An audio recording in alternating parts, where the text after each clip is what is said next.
This video is sponsored by PCB. Welcome everyone. In this video I'm going to show you another project which I recently finished. You can see one of the results here, and this is one of its, let's say, competitor.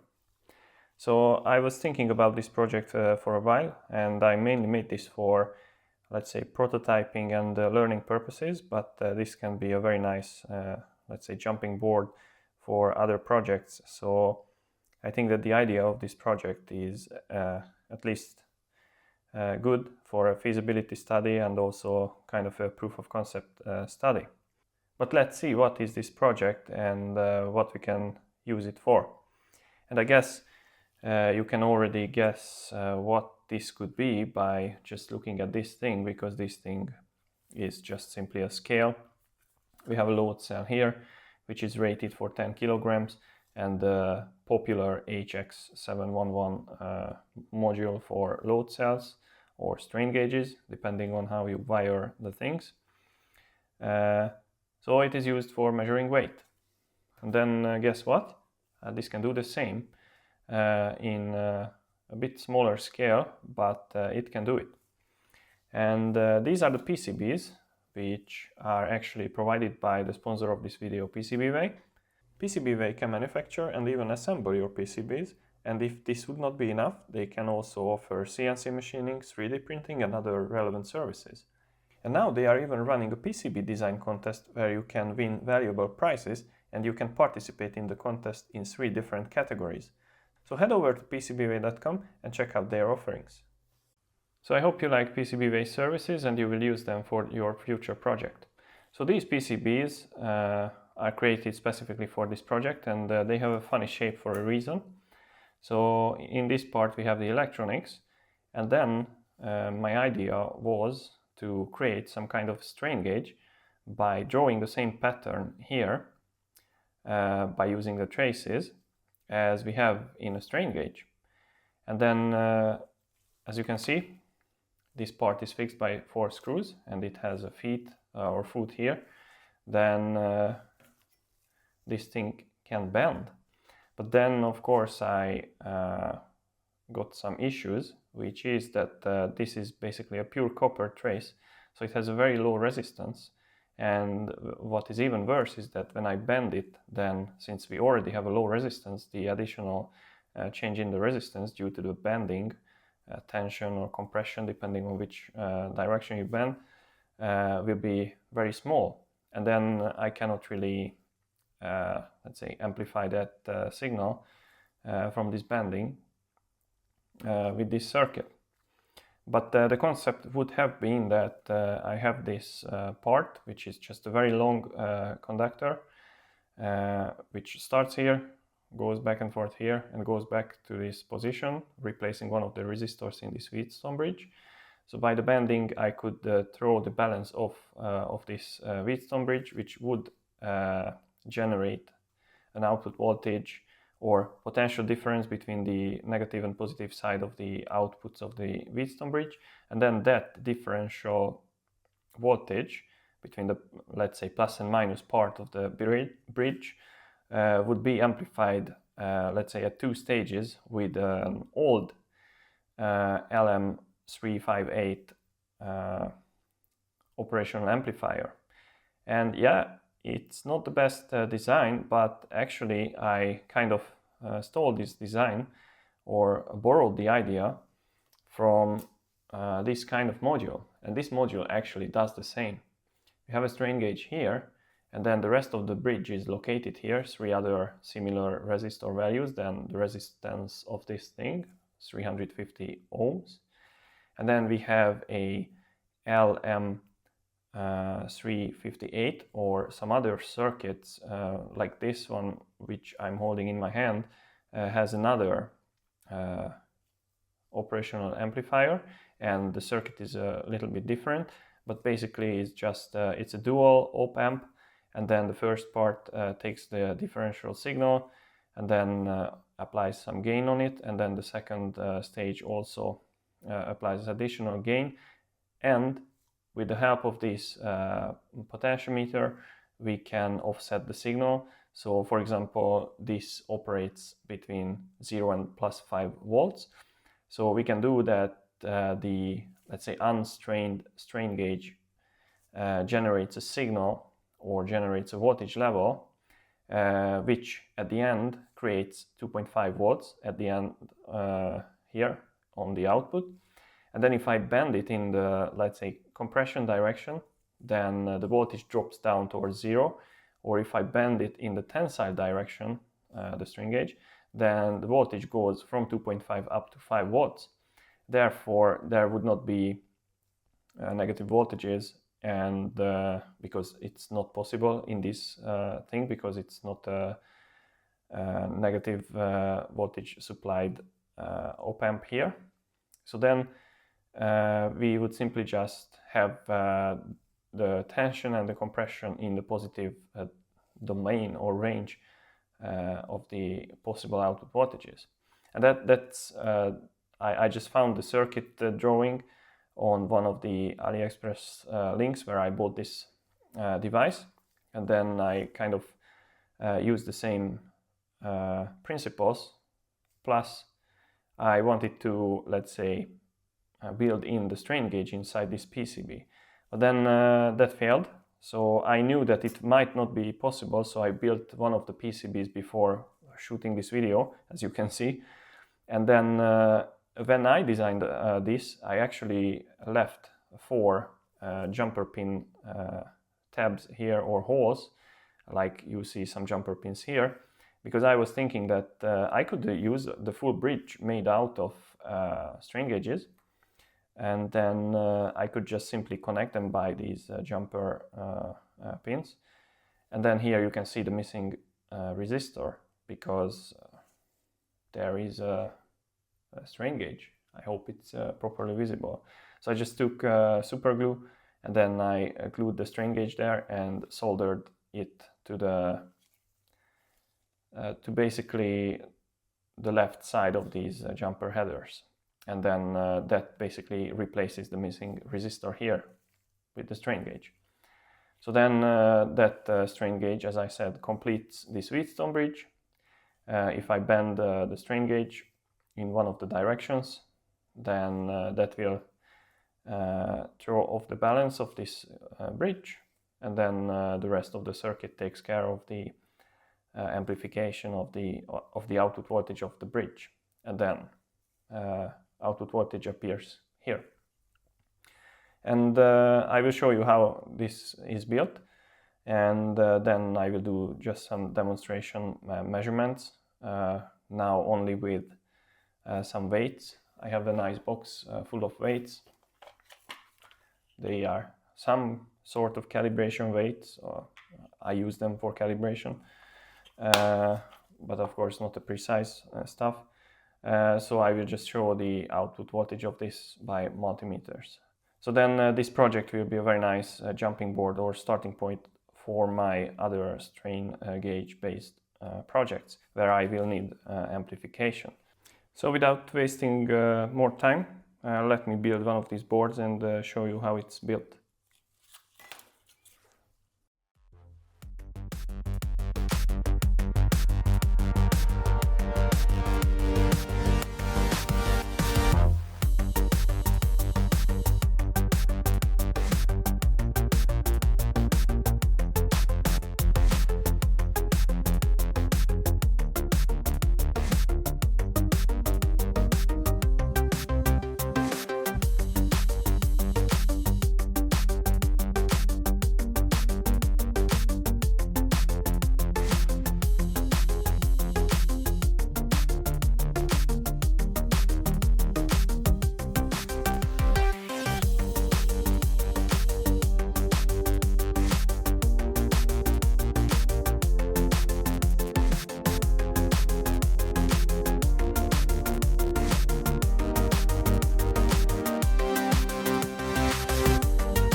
So here is the completed circuit. In the center you can see the IC, which is the LM358, as you can see. And then yeah, here's the 5-volt input and the output, some LEDs, some capacitors and resistors, and then here is a 2.5 volt voltage reference, and then this is a 500 kilo ohm potentiometer. So this tiny part here at the top left corner of the circuit board creates the offset, and then here we have the 350 ohm resistors. Those are precision resistors. And then the fourth resistor would be this guy here. You can see the nice lattice type of structure. So the wire just goes back and forth, and then it ends up here. So why I put these two jumper pins here is that it's an optional connection instead of this resistor. So if I would put the jumper heads on top of this header here, or this header, or pins here and here, then that would short this pin to this pin to this. So then this part would be a resistor here, which is now in the circuit instead of this. But that will not work. And of course I will switch camera and I will show you why. But this has a very low, or this part has very low resistance value.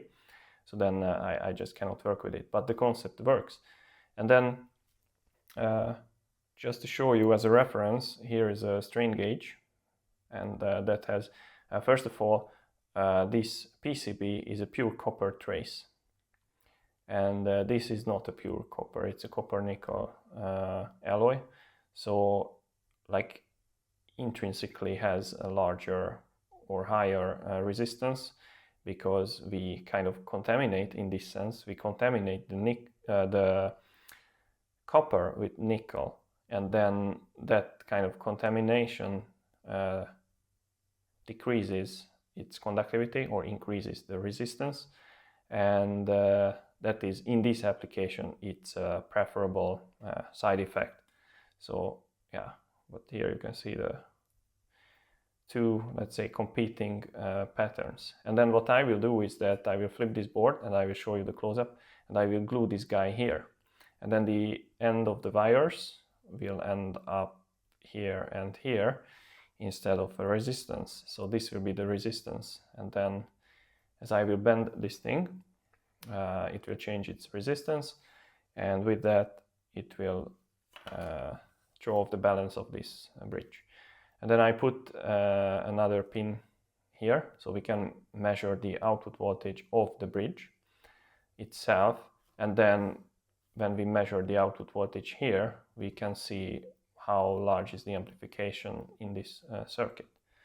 So I will set up this circuit, or actually I will show it on the other, because that is already assembled, and I will show how it behaves. So let's go to the other camera.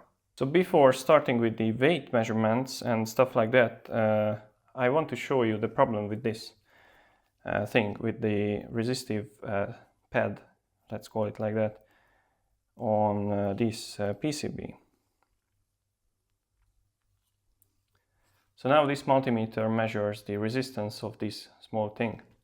And if I remember correctly, I will write it on the bottom of the video, but the wall length of this thing is 27 millimeters or something like that. So based on that and the track thickness, I can actually calculate the resistance, let's say the theoretical resistance of this wall length, and that was around this, but I will do the calculation because I don't remember the value, and I put it on the bottom of the video so you will see it.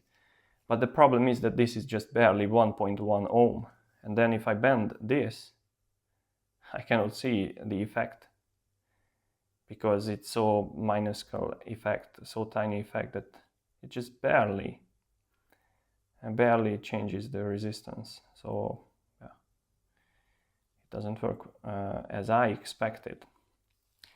But then of course if I use the strain gauge, that will show a better effect, but that comes later. So first let's focus on this part of the circuit. So now what I will do here is I will hook up this with 5 volts, and then I will measure the output voltage on this side, And this guy here, if it turns on, this will measure the output voltage on the strain gauge bridge, or basically one strain gauge. So then from that we will see what is the amplification or gain, and what we can do here. So let me power up this thing, and then you can see 1.3 volts here and nothing here, which is a bit surprising, so I might have messed up something, but this looks fine. Yeah, so the thing is that the voltage is so tiny here, basically just microvolts, that we cannot really see. But if I press this arm, then the voltage goes and increases, as well as this. And of course, since we have a large gain, then we can see a significant change here. So now you can see that now we are at 1.3 volt roughly, and if I press this tiny bit, then the voltage drops. So then when the strain gauge actually goes in compression, because it's at the bottom, then the whole circuit drops the voltage, and now I will kind of pry it upwards, then the voltage increases. And then just to show the sensitivity of this thing is, now we are drifting a little bit, but that is just my lousy circuit design probably. Don't focus on that. But we are at roughly 1.35-ish, 40 something. And if I use, let's say, 10 grams, then that will be visible. So now it's 1.332. And of course, if I put on 50 grams, that is more visible. So it drops 100 millivolts immediately, or even a bit more. But then if I use a bit smaller weight, which I cannot read, it's not written on it, but a small weight, it's also noticeable. I think this is 5 grams. So I can measure 5 grams, and of course I can measure 100 grams, but I will tell you something here. Now it's 0.4, so it's 300 millivolts. This circuit board, because I wanted to add more flex to it, is actually just 1 millimeter thick, or thin in this case. So then 100 grams really bends this thing, especially because the force goes really at the end of this circuit board. So I have to be careful. But if this part would be 1.6 millimeters, like the regular size of a PCB thickness, well, like this guy here, then of course it would flex less. As you can see, it's not flexing that much. So then I could put on kilograms on this part probably, and would hold like mechanically. So yeah. And then I assume that this is like 2 grams, but let's see. It works. So I can even measure 2 grams and 1 gram. So now we are at 134-ish. 133.6. And now it's relatively stable. So I would say that we can have like around 1 gram resolution. That's not too bad. And now we are just using a multimeter, so probably with a high resolution AD converter, some averaging and stuff, I could make this better. And obviously the circuit design is not the top-notch circuit design. The op-amp that I'm using, it's quite old op-amp, and there are much better ones nowadays. So if I make another design, I will ditch this op-amp. But you can see that this is a working concept. And also now what I want to show you is how I mounted the strain gauge on the bottom. So I will record a nice video of it, because I think it's an interesting technique how to do it. So let me prepare some stuff, and then I will show you how to do it in an easy way. So we want to put this strain gauge on the back side of this thing. So what I do is I take some tape, and then you see those solder tabs that should be up. I just simply grab this strain gauge with my tape.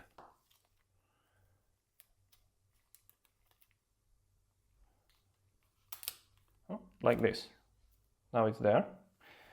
So I put this aside, and the next step is to clean this surface. Just a few drops of cleaning alcohol.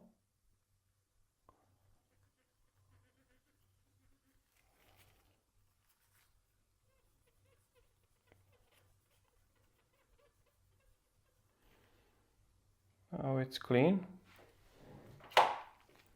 Let's dry it. It's probably unnecessary what I'm doing now, but why not? Then comes the magic liquid, the super glue. So I'm aiming for the center of this roughly. Of course, now I'm not marking it, so I'm not doing a perfect job, but it's a good enough job. And that's usually enough. So I just put a few drops of glue here, and then I spread it with the nozzle. One more drop.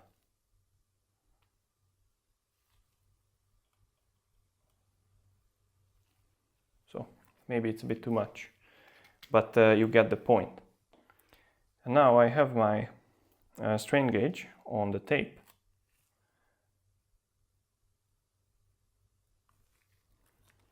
And then I try to adjust and then squeeze it on the surface of this super glue.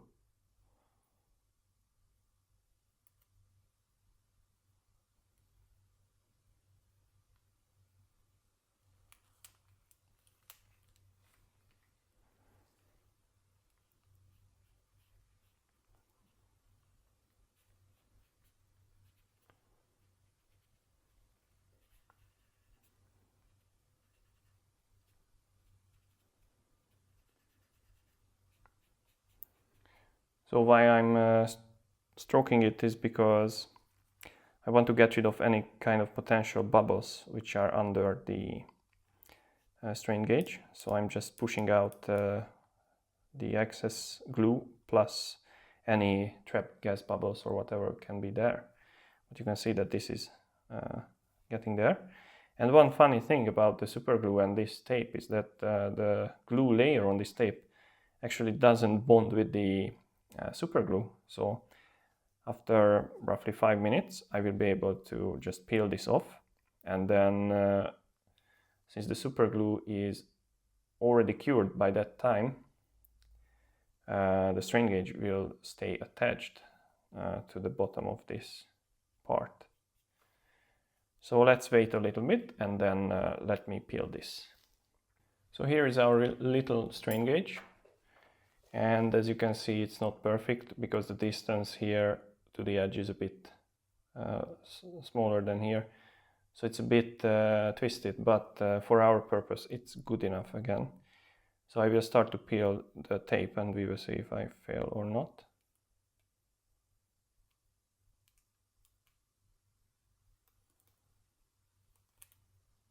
Success, I guess. The glue is still curing here, but that's fine.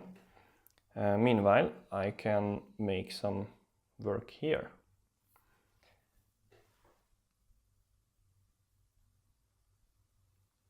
So what you are looking at now is basically the back side of the jumper pins, and this side, so towards the bottom of the screen, they will go towards the PCB traces. But then this and this here should be basically the connection which replaces the resistor, which would be in the PCB as the fourth element of the bridge. So what I'm doing now is I will place the wire and twist it carefully so I can solder it to this part. This wire goes here, and then this guy here will come here.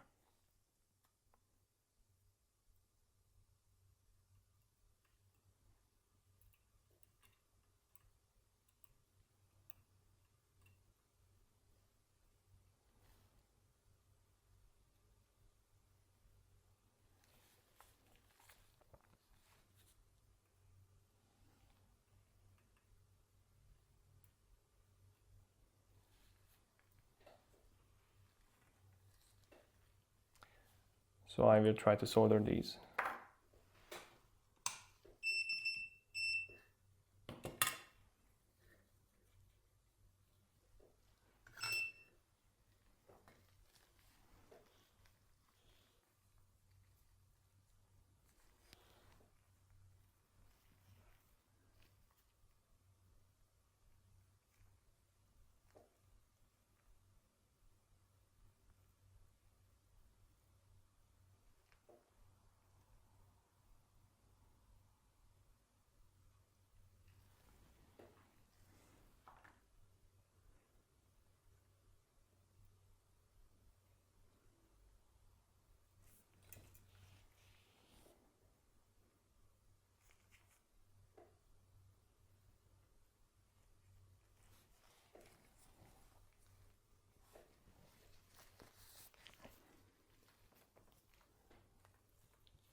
So as you can see, it's a solid connection. So I will just adjust the wires so they run smoothly, and then we should be fine.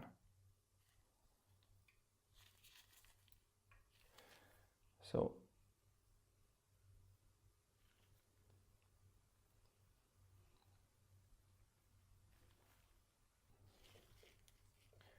just for fun, I powered up this circuit as well with the freshly glued strain gauge. As you can see, it works. So now here is the output voltage of the wall circuit, and here is the output voltage of the bridge. And if I, let's say, put this screwdriver in this hole, then you can see that the voltage a little bit changes. And if I press it, then it drops more and more. And if I release it, it goes back. And now it seems that it's more or less stable. And I haven't shown the function of this potentiometer, but let's twist it. So now I twist it clockwise, and as you can see, the voltage goes up. So then on the second stage of the, let's say, amplifier circuit, I shift the input voltage to the operational amplifier, and that of course shifts the output voltage of it as well. And then now we have, let's say, the base at 2.9. So when I press it, now it will drop below 2.9, and if I press it upwards, then it will increase the output voltage. And then of course this works backwards as well, so I can go down to lower voltages. But then there is no negative voltage, of course, here, because this is just a 0 to 5 volt supplied circuit. But yeah, it works. And then basically this circuit is just in a 3D printed structure, this U-shaped thing, to basically offset the center of weight of this thing. So when I put a weight here, it will not topple, as you can see when it bends. But instead of that, it will stay fixed, and then it will just flex here where we have the strain gauge. So basically this was the content of this video. I hope you liked it, and I hope you found it interesting. I will improve this thing, but one of the reasons why I made this circuit, especially this large circuit, when it's compared to this, which is the equivalent of this, because this has only 2 whole components, and sometimes I receive comments or messages that why I am always using SMD components. Well, it's smaller and more compact, but then people cannot always use it because they don't have the skills, the tools, or the accessibility to the parts or so on. So then they would prefer through the whole circuits. So here is one through the whole thing. But when I will make a better version of this, then I will use SMD components, because I want to go down to the size like this. That looks better. So I hope you found this video interesting. I hope you found it useful. Please don't forget to visit PCBWay.com as well as my website. Link is in the description. So you will find some additional resources, circuit designs and so on my website. So see you in the next video.